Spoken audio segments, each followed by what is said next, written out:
দর্শক, আমরা এই মুহূর্তে রয়েছি সখীপুর উপজেলার বেলতলী কালমেঘা সড়কে।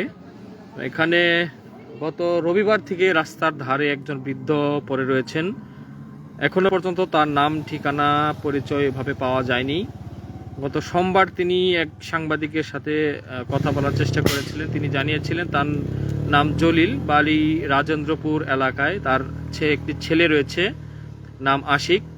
তিনি সর্বশেষ যেটি জানিয়েছিলেন যে রাতের আধারে তার শাশুড়ি এবং ছেলে তাকে এখানে ফেলে চলে গেছেন। তারপর থেকে তিনি এই রাস্তার ধারে, আপনারা দেখতে পাচ্ছেন চারপাশে জঙ্গলের একটি পাশে তিনি জীবনযাপন করছেন এবং তাকে দেখে এলাকার মানুষ আসলে স্তম্ভিত। এখনো পর্যন্ত সখীপুর উপজেলা প্রশাসন কোনো ব্যবস্থা নেয়নি। এখনো পর্যন্ত তিনি জীবিত রয়েছেন এবং স্থানীয়দের সহায়তায় তাকে একটি এই প্লাস্টিকের কাগজ দিয়ে এখানে সাময়িকভাবে থাকার জন্য ব্যবস্থা করে দেওয়া হয়েছে। আপনারা দেখতে পাচ্ছেন এই জায়গাটিতে তিনি ছিলেন। তারপর ওই দিকেও আরও একটি কাঁথা রয়েছে, ওইখানেও তিনি অবস্থান করেছিলেন। আমরা একটু তার মুখটা দেখানোর চেষ্টা করব। আপনারা যদি কেউ তাকে চিনেন তো অবশ্যই আমাদেরকে তার পরিবারের নাম ঠিকানা উল্লেখ করলে আমরা তার পরিবারের সাথে যোগাযোগ করার চেষ্টা করব। আমরা যতদূর জানতে পেরেছি, গত রবিবার থেকে তিনি সখীপুর উপজেলার বেলতলী কালমেঘা সড়কের ঠিক মাঝামাঝি জায়গায় অবস্থান করছেন এবং তিনি তার সাথে সর্বশেষ কথা বলার সময় তিনি যেটি জানিয়েছিলেন যে ওনার নাম আব্দুল জলিল, ওনার একটি ছেলে রয়েছে অবিবাহিত, নাম আশিক, এবং গত রবিবার রাতের কোনো এক সময়ে তার পরিবারের লোকজন বা আত্মীয় স্বজন তাকে এখানে রেখে গিয়েছেন বলে ধারণা করা হচ্ছে। কারণ ওনার যে শারীরিক অবস্থা, উনি আসলে উঠে বসতেও পারেন না।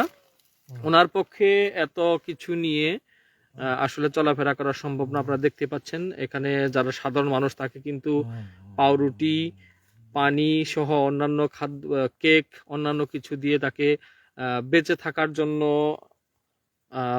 উৎসাহ দিলেও কিন্তু আসলে উনি এতটাই আসলে দুর্বল হয়ে পড়েছেন যে ওনার পক্ষে আসলে উঠে বসে থাকা সম্ভব হচ্ছে না। আমরা একটু ওনার সাথে একটু যদি কথা বলার চেষ্টা করি। কাকা,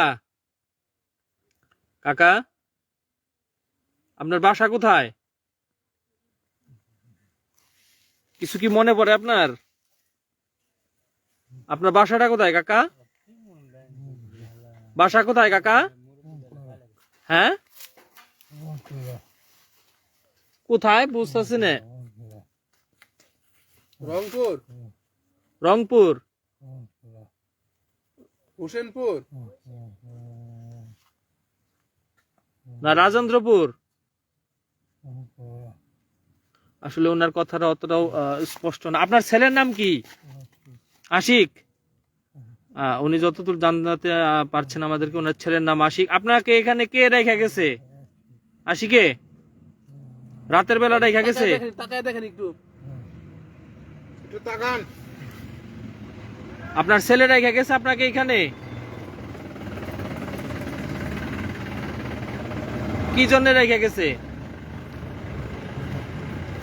দর্শক, আপনারা দেখতেই পাচ্ছেন যে উনি যদি আমরা 5টি প্রশ্ন করি তার একটি প্রশ্ন আসলে জবাব দিতে পারছেন। উনি খুবই দুর্বল হয়ে রাস্তার মধ্যে পড়ে রয়েছেন।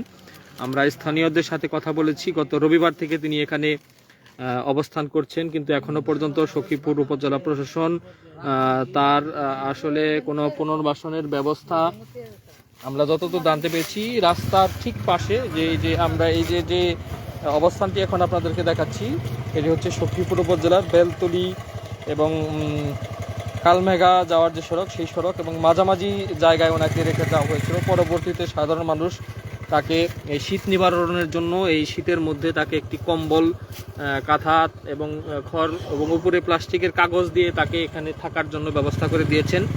তো আপনারা যারা দেখছেন সখীপুর এবং এর আশেপাশে, যদি ওনার পরিচয় জানেন অবশ্যই জানানোর চেষ্টা করবেন এবং আপনাদের সবার প্রতি বিনীত অনুরোধ, আপনারাও একটু ওনার পরিচয় জানার স্বার্থেও এই লাইভটি শেয়ার করে দিতে পারেন।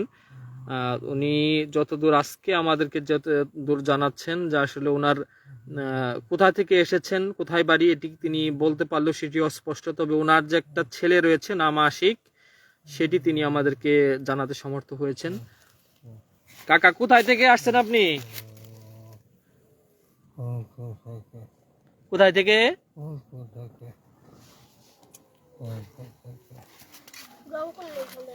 গাজীপুর না রাজেন্দ্রপুর?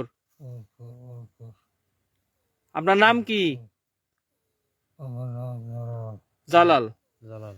আচ্ছা, আমরা দুইটি তথ্য ওনার কাছ থেকে পেয়েছি, যে ওনার নাম হচ্ছে জালাল এবং ছেলের নাম আশিক। উনি যেটি আজকে আমাদেরকে জানাচ্ছেন, তার ছেলে তাকে কিন্তু কখন রেখে গেছে আপনারে? রাতে? সকালবেলা রেখে গেছে এখানে? কে রেখে গেছে? দর্শক, আপনারা ওনার ফেসটা আমি স্ক্রিনে দেখাচ্ছি, তো আপনারা যদি ওনাকে চিনেন অবশ্যই তার পরিবারের যে ঠিকানা এবং মোবাইল নম্বর সেটি আমাদেরকে দেওয়ার চেষ্টা করবেন। আমরা চেষ্টা করছি আসলে উপজেলা প্রশাসন বা সখীপুরের যদি কেউ থাকেন যে আসলে ওনাকে চিনেন, তাকে ওনার আসলে পুনর্বাসনের ব্যবস্থা করার জন্য। আপনার কয় ছেলে কয় মেয়ে? কাকা, আপনার ছেলে মেয়ে কয়জন? 5 জন? 5 জন ছেলে মেয়ে? আপনার ছেলে মেয়ের নামগুলা বলতে পারবেন? সবগুলোর নাম বলেন, তাহলে আমি আপনাদেরকে বাসায় পৌঁছায় দিয়ে আসবো। দর্শক, আমরা আপনাদেরকে যতটুকু জানানোর চেষ্টা করছি, গতকালকের একটি ভিডিওতে তিনি বলেছিলেন তিনি গাজীপুর থেকে তাকে এখানে রেখে যাওয়া হচ্ছে, কিন্তু আজকে তার মুখ মানে তিনি এতটাই দুর্বল হয়ে গিয়েছেন যে তার মুখের ভাষাটাও অস্পষ্ট। আমরা আসলে উনি কি বলতে চাচ্ছেন সেটি বুঝতে পারছি না। তো উনি যেটি বলছেন, ওনার নাম জালাল, ওনার ছেলে মেয়ে রয়েছে বেশ কয়েকজন, এবং একটি ছেলের নাম আশিক। তাকে গত রবিবারে কোনো এক সময় এই জায়গাটিতে ফেলে রেখে গেছে তার সাথে যারা ছিল তারা, এবং তারপর থেকে তিনি এই রাস্তার ধারে মানবতর জীবনযাপন করছেন। তো আমরা, আপনারা যারা দেখছেন তাদেরকে অনুরোধ জানাবো যে সবাই একটু টাইম লাইনে শেয়ার করে ওনার পরিচয় যাতে আমরা পাই, এবং আমরা এই ভিডিওর মাধ্যমে সখীপুর উপজেলা প্রশাসনের দৃষ্টি আকর্ষণ করছি যে এই মুমূর্ষু ব্যক্তিটিকে হসপিটালাইজড করে অথবা একটি পুনর্বাসন কেন্দ্রে যদি পাঠানো সম্ভব হয়, তাহলে কিন্তু তিনি এই শীতের মধ্যে এই জঙ্গলে থাকার মানে একটা, হয়তো এখানে আল্লাহ না করুক তিনি মারাও যেতে পারেন, কিন্তু আমরা চাই যে তিনি তার আগেই তাকে একটি পুনর্বাসন কেন্দ্রে পাঠানো হোক। যারা এই মুহূর্তে আমাদের সাথে যুক্ত হলেন তাদের জ্ঞাতার্থে জানিয়ে রাখি, আমরা এই মুহূর্তে রয়েছি সখীপুর উপজেলার কালমাগা বেলতলি সড়কের কালমাগা এবং বেলতলির মাঝামাঝি এলাকায়, এবং আপনাদেরকে যদি আমি দেখাই, চারপাশেই কিন্তু জঙ্গল। তো এই জঙ্গলের মাঝখানেই গত 4 দিন যাবত এই বৃদ্ধ লোকটি আসলে মানবেতর জীবনযাপন করছেন, এবং প্রথম অবস্থায় তাকে এই জায়গাটিতে ফেলে রাখা হয়েছিল রাস্তার ধারে। তিনি এই জায়গাটিতে অবস্থান নিয়েছিলেন। ওই যে আরও একটি মানে কাঁথা দেখতে পাচ্ছি আমরা, এই হচ্ছে রাস্তা, ঠিক রাস্তার এই পাশেই তাকে আসলে ফেলে রেখে গিয়েছিল তার সাথে যারা ছিল তারা, এবং পরবর্তীতে এই এলাকার মানুষ গত 2-3 দিনে তাকে খাবার জন্য বিভিন্ন কিছু দিয়েছে। তিনি কিন্তু উঠে বসেও থাকতে পারছেন না। আমরা ওনার সাথে কথা বলে যতটুকু জানতে পেরেছি, ওনার নাম জালাল, ওনার একটি ছেলে রয়েছে যার নাম আশিক। তিনি আমাদেরকে বলেছেন যে তার ছেলে সহ আরো কয়েকজন তাকে হয়তো বা এখানে রেখে গেছেন। আমরা যতটুকু জানতে পেরেছি তিনি তার ছেলের কথা বলেছেন যে ছেলে তাকে এখানে রেখে গিয়েছে। তো আমরা আপনাদেরকে অনুরোধ জানাবো যে যদি আপনারা তার পরিচয় জানেন অবশ্যই আমাদেরকে কমেন্ট করে জানাবেন, এবং সবাই ভিডিওটি একটু শেয়ার করে আপনাদের টাইম লাইনে যাতে ওনার পরিচয়টা জানা সম্ভব হয়।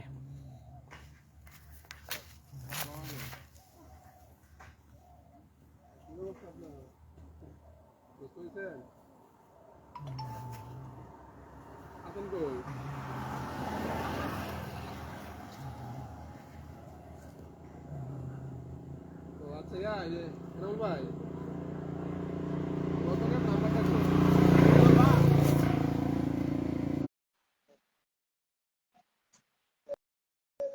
সখীপুর কালো মেঘার আর কি, যে সখীপুর এবং কালো মেঘার মাঝামাঝি একটা গজারি বনের মাঝখানে ফেলে রেখে গেছে।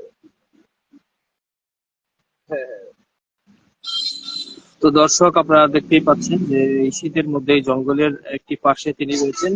গত 4 দিন ধরে তার বিষয়ে নানান ধরনের ভিডিও এবং সামাজিক যোগাযোগ মাধ্যমে পোস্ট করে তার আসলে এখনো পর্যন্ত কোনো খোঁজ খবর পাওয়া যায়নি। যদি কেউ আমাদের সাথে লাইভে যুক্ত হতে চান, আমাদেরকে রিকোয়েস্ট পাঠাতে পারেন, আমরা অথবা কমেন্ট করতে পারেন, আমরা আপনাদেরকে লাইভে যুক্ত করার চেষ্টা করব। গতকালকে বলা হয়েছে যে ওনার বাড়ি, গতকালকে উনি বলেছেন যে ওনার বাড়ি গাজীপুর রাজেন্দ্রপুর, কিন্তু আজকে আসলে ওনার বাড়ির ঠিকানা ওইভাবে বলতে পারছেন না। যদি আমাদের সাথে কেউ লাইভে যুক্ত হতে চান, আমাদেরকে অবশ্যই কমেন্ট করে জানান, আমরা আপনাদেরকে লাইভে যুক্ত করে ওনার পরিচয় জানার চেষ্টা করব।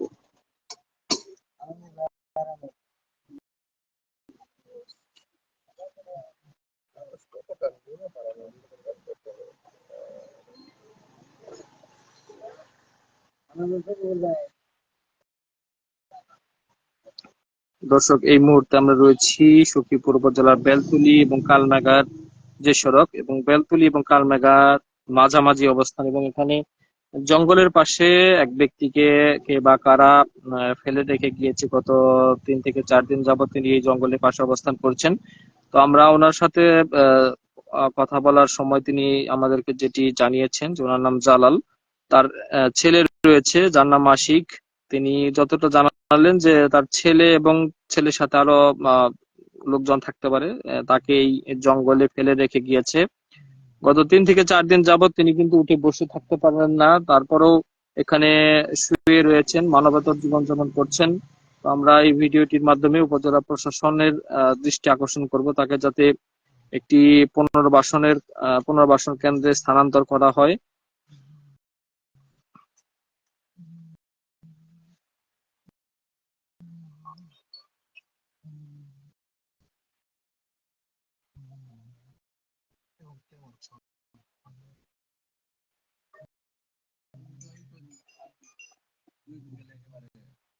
তিনি গত আপনাদের কাছে জানিয়ে রাখতে চাই, গত 4 দিন ধরে তিনি এখানে অবস্থান করছেন। ক্রমেই তার শারীরিক অবস্থার অবনতি হচ্ছে। গত 2 দিন আগে তিনি এক ভিডিওতে বলেছিলেন তার বাড়ি গাজীপুর রাজেন্দ্রপুর, কিন্তু আজকে তিনি সেটিও বলতে পারছেন না। আজকে তিনি শুধু ওনার নাম এবং ওনার ছেলের নাম, এই দুইটা তথ্য আমাদেরকে দিতে পারছেন। তাছাড়া অন্য কোনো তথ্য কিন্তু আমাদেরকে ওইভাবে দিতে পারছেন না। ওনার শারীরিক অবস্থা ক্রমেই খারাপের দিকে যাচ্ছে। তো আমরা চাইবো যে ভিডিওর মাধ্যমে আপনারা সবাই টাইমলাইনে শেয়ার করে ওনার পরিচয় তা জানার জন্য আমাদেরকে সহযোগিতা করুন। এমনকি ওনাকে যদি কেউ চিনে থাকেন তাহলে অবশ্যই আমাদেরকে ওনার পরিবারের আহ আহ, তথ্য আমাদেরকে দেওয়ার জন্য বিশেষভাবে অনুরোধ জানাচ্ছি।